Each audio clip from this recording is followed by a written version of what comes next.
Hi guys, in today's video we're going to discuss expectation damages. Let's start by giving a definition of expectation damages, which are damages sufficient to put the plaintiff in the position the plaintiff would have been had the defendant performed the contract instead of breaching.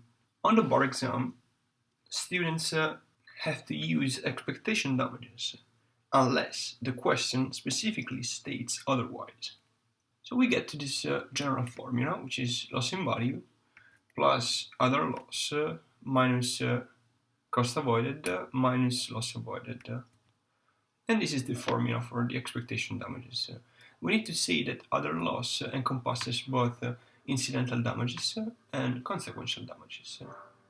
Let's break down this formula and let's analyze each and every element of this formula. So, as we said, there is loss in value plus other loss, which is consequential damages and incidental damages, minus cost avoided minus loss avoided. Loss in value.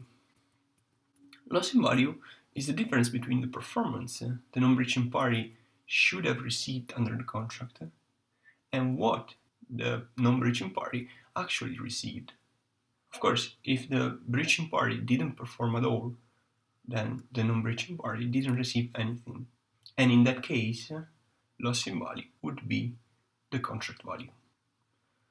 Now let's discuss consequential damages and incidental damages. So, consequential damages and incidental damages are other loss. So, consequential damages are compensation for the foreseeable consequences of the breach. One example of consequential damages are attorney's fees.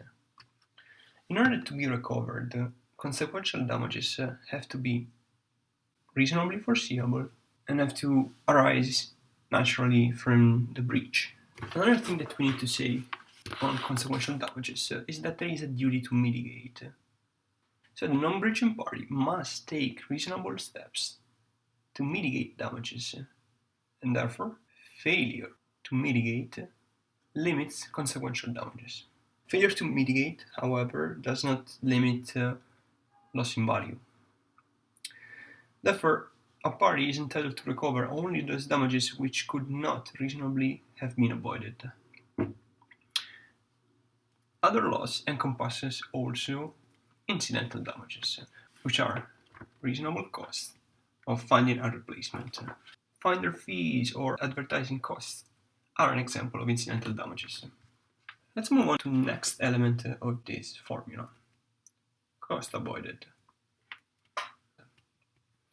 So cost avoided is the cost that the non-breaching party can avoid by wrongfully discontinuing performance under the contract as a result of the other party's breach. What does this mean?